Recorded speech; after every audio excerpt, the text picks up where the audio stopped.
Welcome to today's episode of the Declutter Hub podcast, your channel for super easy, no-nonsense advice on how to declutter and organise your home.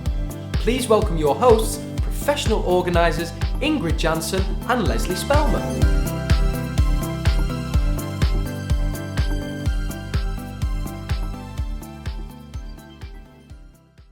Hello and welcome listeners to episode 95 of the Declutter Hub podcast. I'm Lesley. In today's episode, I'm talking to Josephine from Sydney, Australia. Josephine has recently undergone a huge declutter and reorganisation of her home, as well as tackling the homes of other family members too. Sometimes our need to declutter involves more than one home, and that's when it can get even tougher. Ingrid and I thought it would be really interesting to talk to Josephine on her recent decluttering journey to inspire anyone at home who is going through the same thing. Just before I start, Josephine, it's so nice. Can I just say it is so nice to have an Australian accent on the show. We're all about accents here. We like to have different accents around, Ingrid and I. We've had a lot of American guests, we've had Canadian guests, but we've never had an Australian on. So I'm excited to bring an Australian accent to the Declutter Hub podcast. Well, I'm absolutely delighted to be here and thrilled to be invited. So Ingrid and I spoke to you last week and we just thought it was a really very typical journey because of the involvement of other family members. The light bulb started to go on for you, Josephine. So we really wanted to talk about that. So a lot of the last year you spent decluttering your aunt's house and your dad's house. Yeah. Do you want to tell us a little bit about that? Sure. So I have some elderly relatives and they got to the stage where my mother went into care and then my aunt needed to go into care. And so my father needed to sell the house, which was a 5-bedroom family home that they'd lived in for 61 years. And my aunt, the house had been in the family for something like 83 years. Both had tendencies to just hold on to absolutely everything. So they were large family homes that were full of stuff. And it was a little bit daunting, but I knew that I was going to need to step in and help because they were both in Sydney. Some of my siblings live overseas and that sort of thing. And I'm quite a practical person. And I thought I need to start thinking about this and get my head around how to work through a really cluttered space and how we can work through this smoothly and try for it not to be too traumatic for my dad too, because he was actively involved in the downsize. He was downsizing to a 2.5-bedroom unit from a 5-bedroom house. So that's kind of where I found myself last year. So a lot of health crises for the elderly relatives, but also suddenly having to leave homes and us needing to sort of help them do that. Do you know, that's really interesting actually, Josephine. You talk about going from a 5-bedroom house to a 2.5-bedroom house. Now that's something obviously that's talked about in Australia, obviously talked about in the US, but not talked about in the UK. So what is a 2.5-bedroom? What's a half a bedroom? It was sort of a utility room, like an extension of the lounge that it's kind of got a dividing wall across, like a folding door that he's made that into a study. So it's not like a full bedroom, but it's like another room. So it's almost like a 3-bedroom apartment. Oh, right. Effectively, okay. It could be, yeah. Sorry, I've got taken off with my thoughts. I'm like, I shall ask Josephine what a half a bedroom is. But anyway, well, we're talking about it. So that's quite a big undertaking. Did you have a plan when you went in there? Did you think this is how I'm going to do it? Was the plan to get rid of loads of the stuff? I mean, obviously a downsize brings with it things that you have to make more serious decisions with the downsizing you do. You don't have the benefit of choice, really. You have to make these decisions. That makes it very difficult. So did you talk to your dad about how that was going to happen? And did you have a little bit of a plan? Did you think about where the stuff was going to go afterwards? Or did you just jump right in and start trying and learn as you went? So with my dad's house, I did talk to him quite a bit. I didn't realise at the time, but he was actually totally overwhelmed by the whole situation and also by the fact that my mum had declined significantly last year and had gone to hospital to care type thing. And really he didn't do anything. So he sold the house and had quite a long settlement, and I started talking to him about it and he kind of didn't do anything until my sister arrived from overseas and she did a little bit of a stint, and I sort of talked with her and we came up with a strategy of how she was going to start. And then about a week later it was Christmas break, and then I was able to go and help, and actually all the family members had to come together. And so it felt rushed doing my dad's house because he hadn't really gone through much stuff in advance, and then we were on a time limit and we all just had to plough in and go through things. I guess from my perspective, I really wanted to respect the fact that this was my parents' home and their precious belongings. So I just, say, took the dining room, and then I would put things out on the table for him to make decisions about. And then I would just do the rest, just make it happen, send it to charity. I had my sister doing runs off to the charity shop, and we'd worked out what they could only process a carload per day per shop type thing. So we needed to do more than one run. Yeah, so it felt really a bit rushed and full on, and like we just were just churning through this stuff, which was really sad because this is like my parents' life's worth of stuff. It sort of showed me, wow, a lot of this stuff isn't actually that important, because Dad would look at the table and go, there's two little things that are important and the rest I don't care about. I think it's a combination. Yeah. You know, what you talk about there, Josephine, is very common. And so the things that I'm talking about are where your dad kind of lost sight of the house because he was dealing with something much more serious, i.e. your mum being poorly. And so that takes his eye off the ball, as it were, with your house. And this happens a lot. You know, our homes are not the primary focus, you know, because homes take a lot of looking after and a lot of maintaining. But if something else is taking our attention, any kind of things that happen in life, sometimes we can't focus the attention that we need to keep things under control. And so, and equally, your dad's probably not been somebody that's been, let's declutter today for most of his life. It's not something that generation typically has grown up with. You know, they keep things, they're from an era where they kind of make do and mend. And so it's a very, very different undertaking for somebody of that age. Also, the thing that you talk about where it was very rushed, that's also very typical, because a lot of times when we downsize, there are very specific timescales involved in that to get to the end point. And for you, that timescale might have been sort of expedited by the fact that your family were all there. So they all came over, right? We've got a week or whatever that might be to do this, and we've got to do it within this week. Otherwise, it's down to Josephine to do it. So then it can become very rushed and very overwhelmed then for your dad. So how did he feel? Was he on board with the process? Was he grateful? Did he struggle? I know you felt guilty. Of course you would feel guilty, sort of almost dismantling the family home. But was your dad okay with that? He was okay. He was very grateful for everyone's help. And what we ended up doing was sort of getting him to work on an area that was sort of important to him, or he had a lot of papers and books. And he honestly was just there for days doing that. But that sort of just popped him out of the way of some of the other stuff.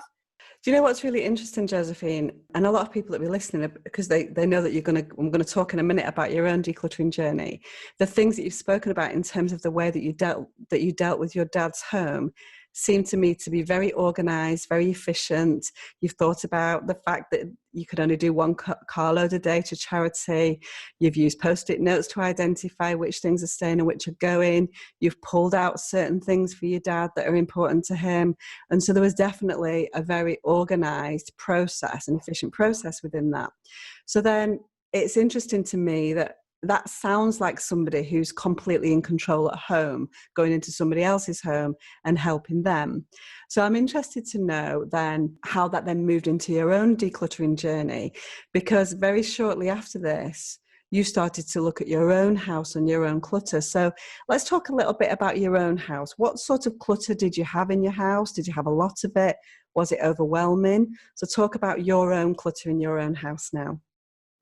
I knew I had some areas in my house that needed attention, like my spare room wardrobe, my garage, my books, my paperwork. I knew I had a few too many clothes and that sort of thing. But I'm really lucky. I have quite a lot of storage space, but a lot of it was quite full as well. And I have a lot of shelves in my kitchen and in my pantry. and a lot of them were full. So, but I had space in my house. My house functioned. If someone came over, they'd say, oh, your house looks nice and all the rest of it. So it was all behind cupboards and in shelves and all the rest of it. So that was kind of, I wasn't fully aware. And to be honest, I started listening to your podcast because I was getting ready for doing the family homes. And then I started to just do little things in my house as you and get inspired after each little podcast and realize, wow, I've actually got quite a bit of work to do here. So for example, in my walk-in pantry, I just had so much stuff on the shelves, and I used to shuffle it around and organise it and tidy it and throw a few things out. But I had heaps of stuff there that we weren't using and that I'd kept for too long and that had just hung around and gathered through family life. But I'd kind of tried to tackle a whole room in one day previously and not really focus down on the different elements of things that were in there. And so I think I'd previously not managed to kind of move much stuff out. Yeah, so it sounds to me as if your home wasn't overwhelming. So in general, your home was, would you say that it was reasonably tidy? So you were happy to have people round, proud of your home, but it was just you felt that through the journey of doing your dad's home and your aunt's home, listening to the podcast, the light bulb started to go on a little bit and you started to think, actually, I think there is more that I can tackle here than I originally thought. Definitely. And I knew that I had a bit too much stuff. And coming from the background of a family home that had a lot of stuff when I was growing up too, I think it's always something where I've always had just that sort of stock up mentality a little bit. And, and then I was very busy with work and raising family and things like that. And so then I'd be stocking up and stashing stuff here and there when I'd sort of had the chance to get it. And yeah, it kind of multiplied. The interesting thing is, and so obviously we have a lot of listeners to our podcast, but we don't really get much, we don't have an opportunity within our podcast generally to interact. But so the first time that we came across you then, that you came onto our radar then, was during the 40 Days, 40 Items Challenge, which is a challenge that we ran in our Facebook group in February and March this year. So that was when you started posting about the types of things that you were throwing away. So the whole idea of the 40 Days, 40 Items Challenge, it's very simple. You identify one item per day. Ingrid and I try and inspire people to think about what that might be. Other people obviously inspire other members with the things that they're decluttering that day. So that's when you really started to focus in on getting rid of individual things within your house, isn't it? Absolutely. And here was I thinking, this 40-day, 40-item challenge is going to be great. I'm going to sort all my clutter during it.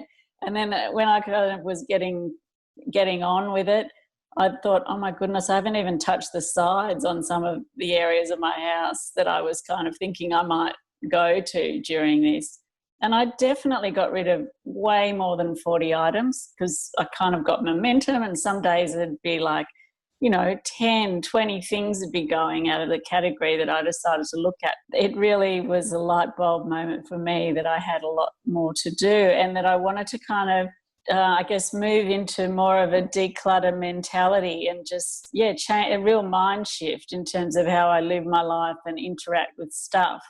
Yeah, so when I was getting towards the end of the 40-day, 40-item challenge, Lesley and Ingrid started talking about the boot camp.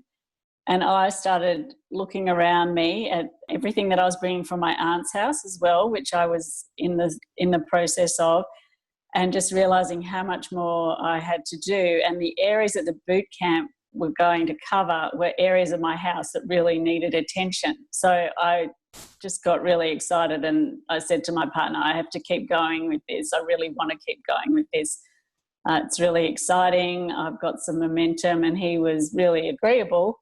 Not that I needed his approval, but it's always good if your partner's kind of happy about it. And then I just dived in and got into it.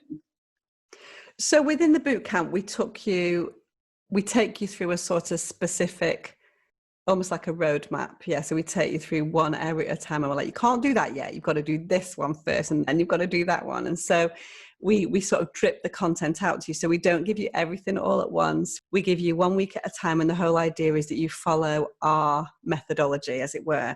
Now, did that work for you? Following Ingrid and I's kind of prescripted boot camp methodology. Did that work for you? It totally worked for me. I mean, I trusted the process, and I trusted that when you were saying, like, let's do these sort of slightly easier areas first. And we were talking about the declutter muscle and needing to strengthen it up a bit. And that really resonated with me. And I was really happy to start in the kitchen, which I don't really have that many emotions with. And even though I looked at it in the 40 days, 40 items, when I did the boot camp, it was next level. It was really great, and I really, had success. So no, I loved the structure of it, and I really liked having that structure. And it was like, great, this is what I'm working on this week. And I, just got right into it. I didn't worry about what I was going to be doing next. I think that's it. I think it's providing a structure and a framework to work around, because I think one of the big problems that we have when we're decluttering is that we flit around from one place to another, and we try and do lots of little things rather than focus on one sort of area at a time, and that's when people sort of struggle. And we all do it, we walk into, we're decluttering one drawer, and then we find something that belongs in another room, and then we go and put it back in that room, and then we see something else in that room that needs decluttering. We think, oh well, it's only going to take me 10 minutes to, so I'll do this. And so you completely lose focus in the area that you're working in. So I know that the boot camp works for people who feel that they need that structure and accountability. So within the boot camp, just in case anybody doesn't know, we do kitchen first, then we move on to, I've got to try and get this right now, kitchen first, then we move on to bathrooms. These are fairly straightforward. I'm not saying there's no emotions in them, because there are, but there tends to be less emotions involved in a kitchen and a bathroom than there does with something like clothes or books or things like that.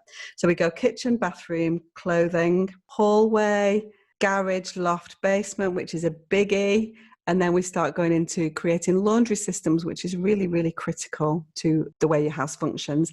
Then we go into the hard ones, which is books and toys. So we cover most areas of the house in that order over an 8-week period. But we created the boot camp specifically for lockdown, because we knew that a lot of people would have a little bit more time on their hands and they wanted projects to focus on while they were locked down at home. That doesn't mean to say that you need to do your whole house in 8 weeks. Under normal circumstances, we wouldn't really advocate doing it in 8 weeks, because we think that's too quick, and we feel that you need to take it a little bit slower. But lockdown was unprecedented times, wasn't it? And so it was an unusual situation, which we knew that people wanted that project, and that's why we did it in that way. But within the boot camp, you do have lifetime access, so you can do it at your own pace.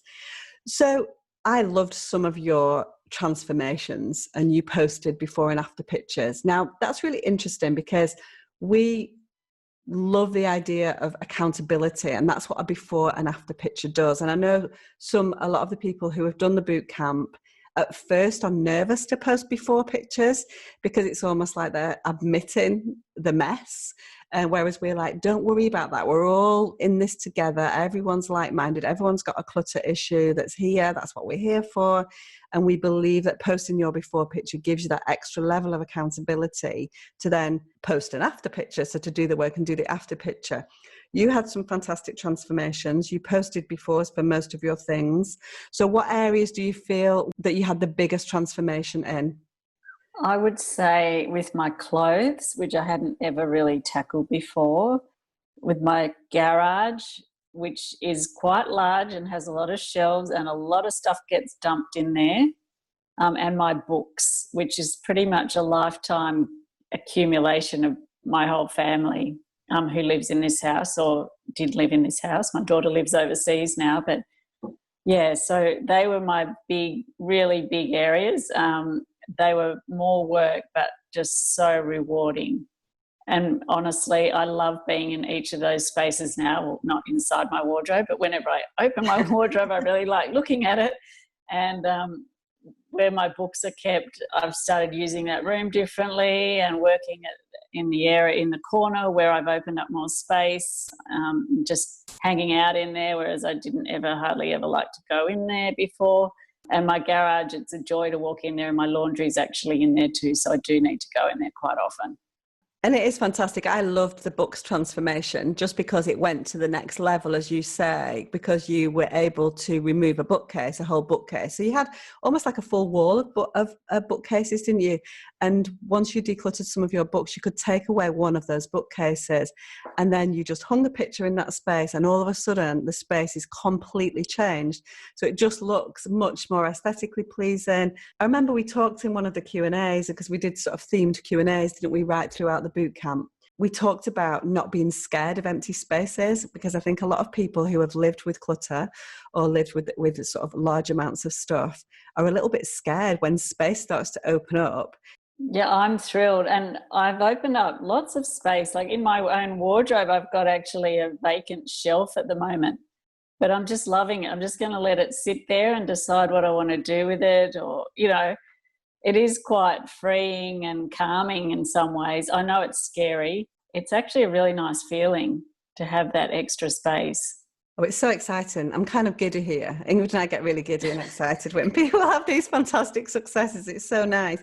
And you talk about a shift in mindset, which is something that we certainly set out to achieve. So this is not about, we don't want it to just be put stuff in a bin bag, send it to the charity shop, and that's your job done. What we want our members and our followers and things to do is to really have a different relationship with stuff. So to think differently about how you buy it, how you keep it, whether you need it, whether it's serving you well, whether it's filling gaps. There's lots of different things. It's emotional stuff, isn't it? These are strong, powerful emotions. And I know you've definitely talked a lot about that shift in mindset, haven't you?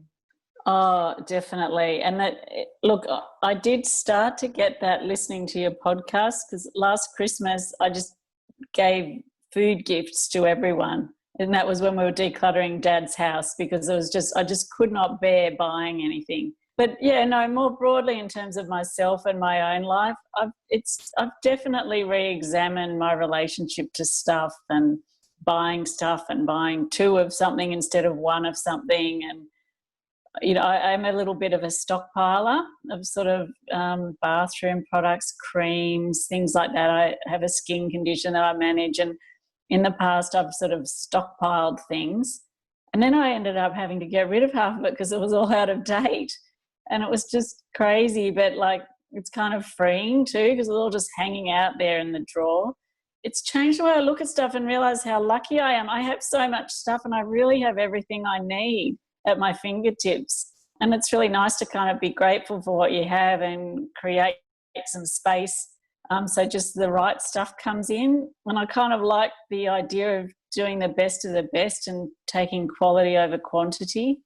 So yeah, just changing the way I'm thinking about about stuff and the things that I acquire is really important. And it's one of the reasons I've decided to become a member after the boot camp, because I really want to just keep going with my shift in mindset and solidify that and my good practices and just go a bit deeper with it. So it's a way of life for me. You've gone through quite a journey, so your own house declutter, because it was done in lockdown, has been quite speedy. So you're absolutely right. It's going to take a little bit more time then to get you to the place where you completely want to be, because it is very phased.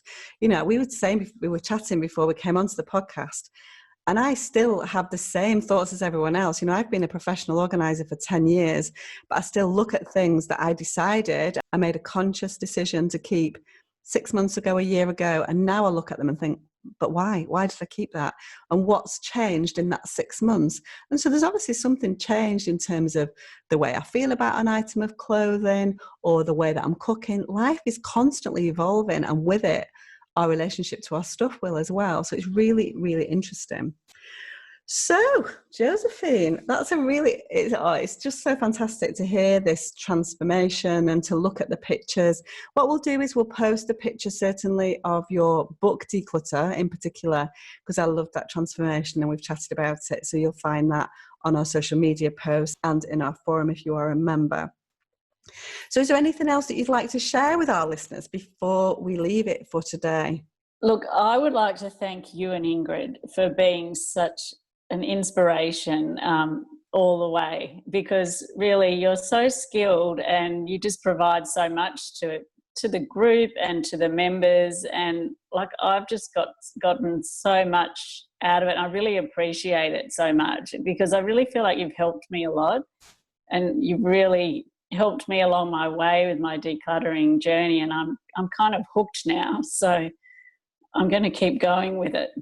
Oh, that's good. It is. It's great. It is great. I mean, we obviously shout about it all the time. We're like, it's really good. It's a really good thing to do. But we want other people to come on board, and so it's so glad. And we're grateful to you as well. You know, we feel inspired by the people around us because there's so many things that happen in people's lives that bring us to this point where clutter becomes so overwhelming, and it doesn't need to be like that. But we've not always been taught this stuff. You know, we don't always know which way to turn. Some of us are not. I wasn't a really organised, tidy person as a child. That's something that I've learned over the years. I've learned that in my own way. And there are lots of different ways to organise. And so for Ingrid and I, our main focus is we want it to be real people with real homes and real lives. We're not into perfect kind of magazine-worthy labelled up containers. Well, we do like a labelled container, but it doesn't need to be absolutely perfect. It just needs to be functional so you can find what you need.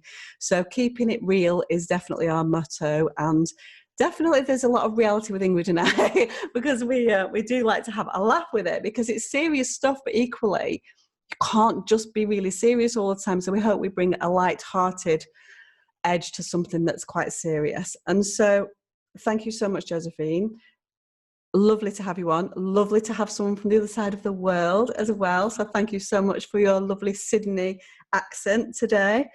So listeners, I hope you've learned a lot today as well, and Josephine's insights have been helpful for you and you feel inspired to take action. Thanks for taking the time to listen today. If you'd like to get more tips and advice, please follow us on our social media. We're on Instagram, Twitter and Facebook as @Declutter Hub, and have a lively, supportive Facebook group where we chat about all things clutter. You can search for the Declutter Hub community. We'd love to see you there. Don't forget our members area too. We offer step-by-step online courses, live Q&A sessions and a membership community. That's what Josephine was talking about, that she's just joined after the boot camp. Do check out the boot camp as well if that's something that you're interested in doing. All the details will be on the show notes under this podcast. If you don't want to miss the next weekly episode, subscribe to us on the Declutter Hub podcast on Apple Podcasts, Spotify and Stitcher, and it will pop into your notifications each Friday. Thank you so much and see you next time.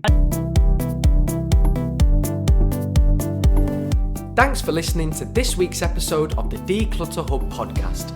Check out declutterhub.com for more inspiration and don't forget to tune in next week.